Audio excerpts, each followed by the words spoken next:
Hey, what is up everybody? Welcome to the Outer Chat. This is Kaya directly from Brazil. And guys, today I will watch it finally because I'm so excited to do this since I watched it, the MV. So I will react to the first part of the explanation of the trilogy, right? So Daechwita, is that right? That's the right pronunciation. So yeah. A lot of you guys sent me messages saying that there's a lot of going on here in this MV, as always, right? But in this particular one, with Agust, a lot of things that happen with his life. So you guys are teaching me a lot about Agust and what happened in his past. But fortunately, today he's good, he's well, and that's what matters, right? Alright, so I reacted to this first part today, and I'll try to react to another tomorrow, and the last one on Thursday, right? So if you're not subscribed yet, subscribe here right now, to make sure that you're not miss any of these reactions here, and click the like button as well, alright? That will help me a lot to, to reach more people with this channel, okay? Alright guys, without further ado, let me set everything up here and see what it's all about. Oh, and thank you Georgiana to send me the links, alright, of the explanation. I know a lot of you guys send me the links as well, alright, but there's so many messages, and Georgiana sent me the links on my Instagram, alright? If you want to follow me on Instagram, my Instagram is here on the description below. I didn't post too much, on my Instagram, only when I play with the bands and this kind of thing, not too personal. But yeah, my Instagram is here if you want to follow. Alright, okay, everything set, let's go.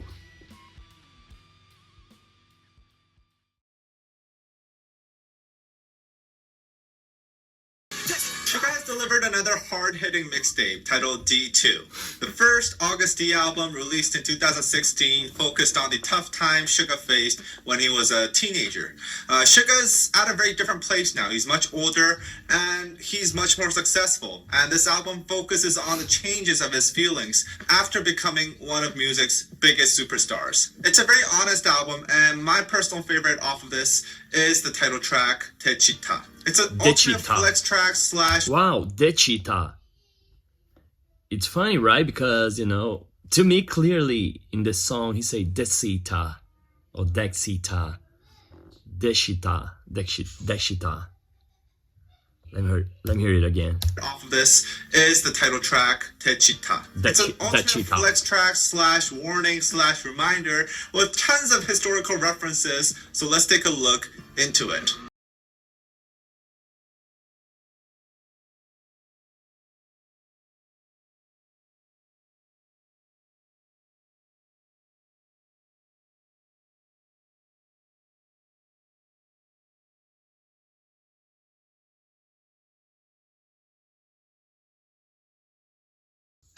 Yeah.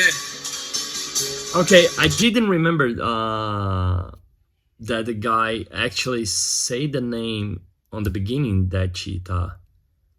I didn't remember that. Here. I don't remember that. Okay.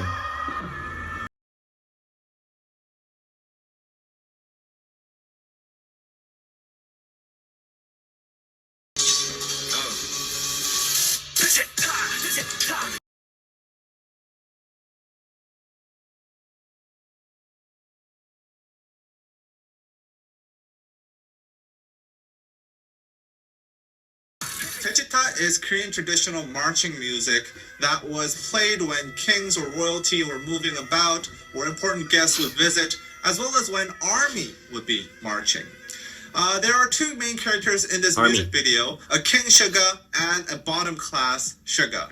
We can see that the King Suga is a tyrant. He has everyone kneeling down with the faces down in the ground. Yeah. And he beheads people who have complaints in this scene. You can see the Shinmungo here. People in the Joseon dynasty would hit this drum if they had something that they've been wronged. They'd hit this drum and the king or someone up in the hierarchy would come and sort out their problems. Except here, King Suga is killing the people who have such complaints and issues. But the bottom class Suga, with the help of BTS and army represented by the 6 other men and a woman in the scene, starts a coup. He drives up a car with the men representing BTS and also a cute painting of Bang PD. By the way, this painting has its origins in a Jungkook drawing of Bang PD. It's pretty funny. The King Suga sees this and gives a thumbs down and captures the bottom class Suga. The King Suga wants to kill him and does this graceful sword dance, which apparently Suga learned in 2 days. Meanwhile, bottom class Suga, blindfolded and tied down, starts... What? He learned this dance in 2 days? These movements? I didn't get that.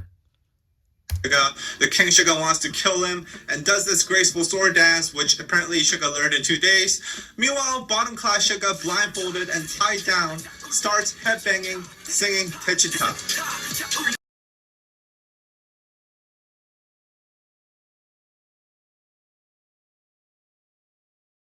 Remember how I told you that Daechwita was played when kings were about, or when the army would be marching?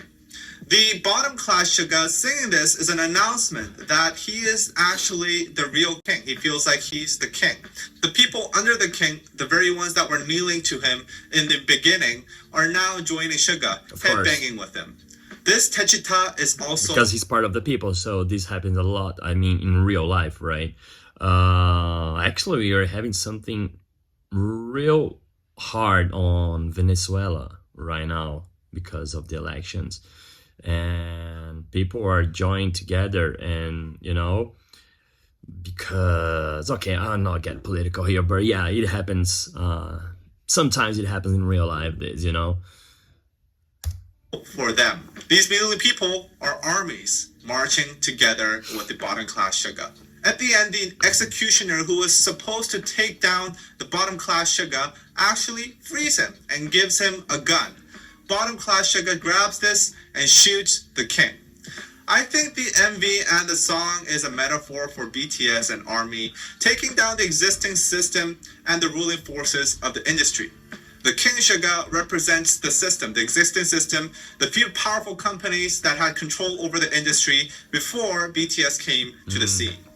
Bottom class Suga is Suga himself in a small company with basically nothing, as if he was born into a bottom class, and winning the people over, eventually taking down the king with BTS and armies. I think Suga picked the perfect motif to convey his message. And if you look at the historical references, you'll be more amazed at how clever this all is. But yeah, it makes sense, right? To make this reference with the BTS and the armies, you know, so the people there represent the army, and you know these people head down here, you know, which help it the bottom class Suga to become a king, right? The real king. Okay, got it. I know you guys already know all of this, you know. I'm just speaking out here out loud because, you know, it's a way that I can remember things, right? Okay.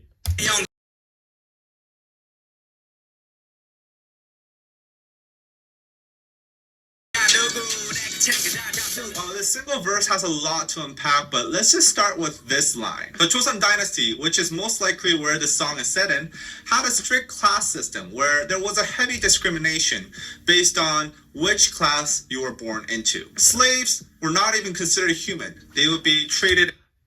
Actually, it's not about the old dynasty, right? It happens nowadays as well, unfortunately. So if you stop to think about, we didn't improve too much as human beings, right? In cases, their owners didn't have enough money, and they were thought of more as just things. Think about the mistreatment that BTS received earlier on in their careers. They faced heavy discrimination due to them being from a small company, and they were mistreated. So it's easy to understand why Suga called himself a slave here. Slaves in Joseon were almost completely blocked off from advancing to higher classes. So for a slave to become a king is basically impossible. But Suga's saying he made it happen. The following line is a reference to Kwang Hae-gun, the king of Joseon Dynasty in the 17th century. He developed paranoia while in power and notoriously became violent and reckless, hence the line, Berserk Tiger, Kwanghae Flow. But I think there are more reasons Suga referenced Kwanghae in the lyrics, especially if you consider what his life was like. Kwanghae-gun had a very roller coaster of a life. Originally, he was a war hero, defending Joseon against the Japanese invasion of 1592, one of the biggest wars in Korean history. His father, who was then king, had fled when the war broke out, and the 18-year-old Prince Kwanghae led Joseon troops in the battlefield. Rarely at this time did kings or to-be kings go out into the battlefield themselves. So Kwanghae, fighting with the people, won their hearts over, and there were movements to throne him as the king instead of his father.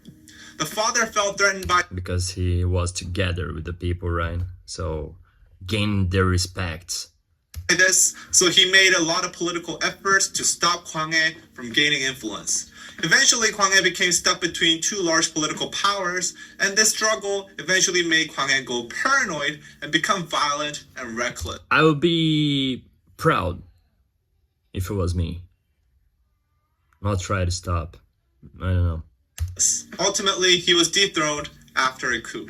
I think Suga somewhat relates to Kwanghae as he himself had been through a tough adolescence, having to go out into the battlefield at an early age, just like Kwanghae did. He was an idol with no money, from a small company stuck in an industry dominated by big corporations. When Suga started winning battles and gaining power, he must felt a lot of efforts from the existing big powers to keep him away from the throne, like what Kwanghae experienced from his father when the people wanted him to become the king.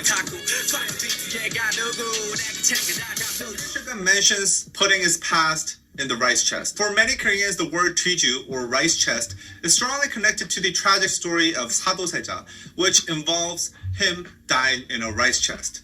Sadoseja was the son of then King Yeongjo, and his father was extremely harsh on him, humiliating him and scolding him in front of others at a very early age. This became so severe that Sadoseja attempted to commit suicide a few times, but even then, he was treated terribly. He developed what modern doctors diagnose as bipolar disorder and began acting very violently. Eventually, the king ended up hating Sadoseja so much that he orders Sadoseja to go into a rice chest. Sadoseja went in, and he was stuck inside for 8 days and eventually starved to death. Sadoseja had a troubled life, filled with being humiliated and mistreated, and mental health issues just not being understood. Suga has been pretty open about his mental health issues he had when he was growing up, and I think he relates to Sadoseja. He sees himself in him. He says he's putting his past in the rice chest. It's a declaration that he's putting the old troubled Yoongi, the Sadoseja Yoongi, behind and looking at what's ahead of him. Wow.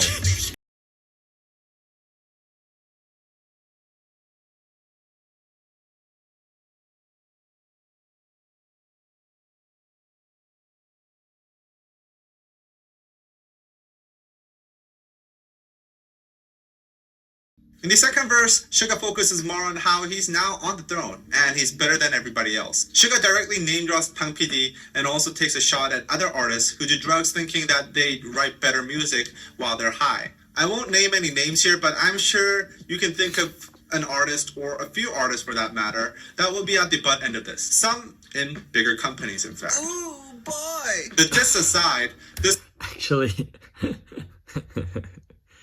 oh god.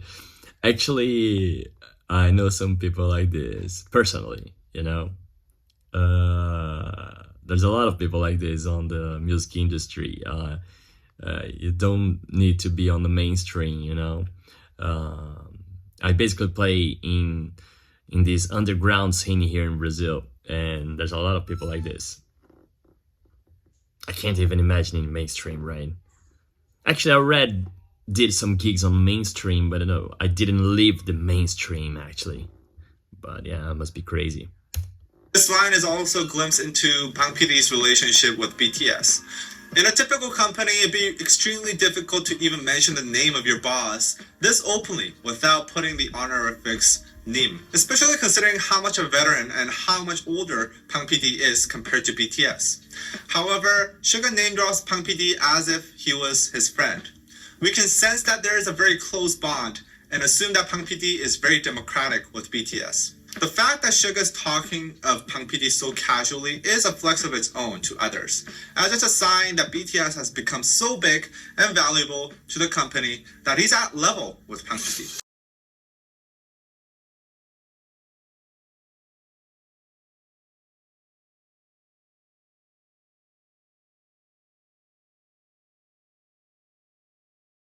Now this is an His interesting flow bit. is sick. Here Suga uses the Korean word hyunta. Hyunta is an interesting Korean slang that is used all around the internet. Directly translated as wise man's time, it is a word to describe the feeling you get right after you've ejaculated. Yes, ejaculated. And you feel no more sexual urges and you have a moment of clarity in your brain. You feel still, present, and sometimes disappointed that the short moment of satisfaction was all you got and you worked so hard for it. This slang originated from Japan, but it has become a staple in Korean. Wow, this is incredible slang, you know, because it's a real feeling. I mean, that all men already had in some point of his life or some points of his life, you know. And it deserves slang for that. Really. So, wow. All right. I tried to create a slang for that here in Brazil. I don't know if there is one.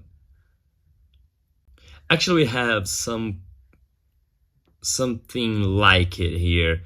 It's called Ressaca Moral. In English, it's moral hangover. Like, you know, you're having a hangover, in moral, a literally moral hangover. After, you know, ejaculate, like he said. Everyday language, and it is widely used in everyday life outside of sexual situations. Yes. Usually in situations when you finally got what you dearly wanted and you wonder, that was it? Suga's saying he's feeling extreme hyunta because he has it all. He has money, he has clothes, he has everything he ever wanted, and there's nothing, no one above him. While this could be considered a small cry for help, I think within the context of this song, it's more of a hard flex. He's saying, others can only dream of what I have, but now I got everything and I feel bored and disappointed. But you won't know how I feel because you never had any of this.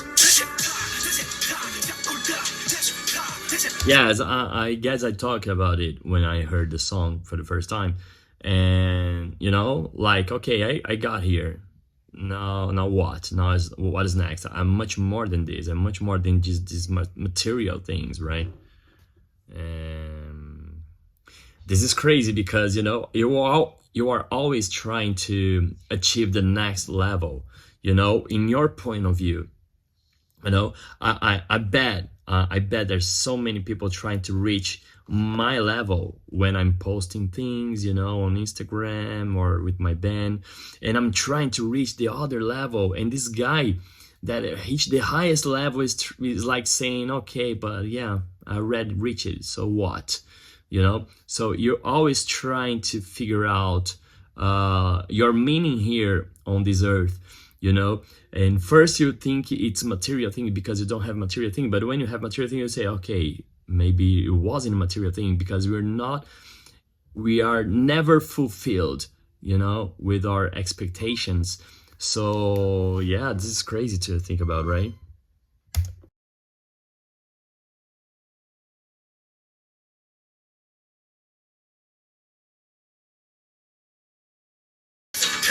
BTS has been on the top for the past few years, absolutely dominating, with a level of popularity that has never been seen in K-pop before. They're so dominant that it's sometimes easy. To me, they created K-pop. There's no K-pop before them, right? I don't know, because I heard the term K-pop here in Brazil for the first time because of BTS. You know, it's crazy, right? Like they took the name K-pop and they made it pop. The K-pop, they turned K-pop popular, you know, in the world. Which is ironic, right? Forget that they too had humble beginnings. In fact, more humble than most top artists out now today. They had to fight their way through discrimination, mistreatment, and humiliation. Daechwita is a reminder that this was where they started, and they took that system down. And it's also a warning that they had the resilience and the force to go through all of this, to go from slave to king. If you all estimate more videos like this, supporting us on patreon.com/DKDKTV helps us a lot. These explain videos get copyright claimed, thus we make no money off of them, 0 cents. So please consider supporting us on patreon.com/DKDKTV. For just a cup of coffee a month, you can get exclusive content and also help us continue our careers. Good. Yeah, so go support them. Go support this guy. Really cool job this guy is doing with the explanations, right? It's not the first explanation I watched from him. So yeah, here's his Patreon. And if you want to help me as well, exactly for the same reason, you know, more than 90% of my contents here are not monetized because, you know, of the copyright claiming. And so yeah, so here's my Patreon. If you want to go to my Patreon, I'm posting some exclusive contents there. I already did some live reactions there that I didn't do here yet. All right, so yeah, here's my Patreon.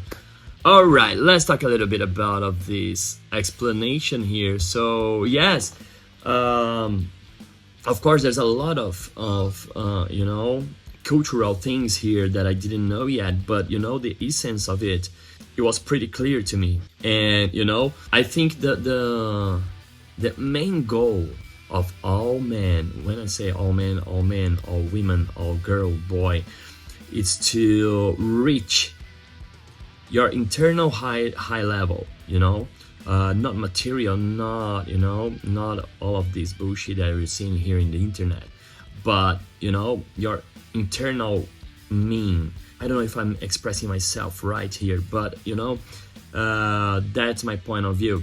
And when you reach your high level, you know, then you say, okay, now I think I figure out.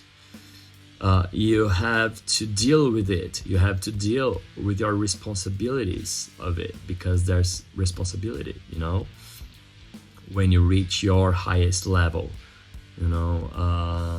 I'm saying that as like, okay, I already reached my highest level. I didn't reach it. I think I'm too far from it yet. But, you know, all these steps, when you go further and further, you have to stop and say, okay, I reached this level here. So how to deal with it, you know? And you have to deal with the right way, you know? And that's difficult. That's really difficult. And, you know, as he said about the king they had, you know, the guy was the king, but yeah, it was a piece of shit. And then his son was trying to reach, you know, this level and to be better, you know, and try to deal with it in a better way. I don't know, I'm already tripping here, and I'm sorry for that. All right, yeah, I'm already looking forward to see the next one. It's Higan, right? So I'll try to do it tomorrow because I have to edit this today and tomorrow, and record today the second one, because tomorrow I'll not be here in my home. I will be out of my home the entire day. So yeah. Alright guys, that's it. If you like this content here, click the like button and subscribe to the channel and go to my Patreon, become a member. Alright, thank you very much and see you in the next video.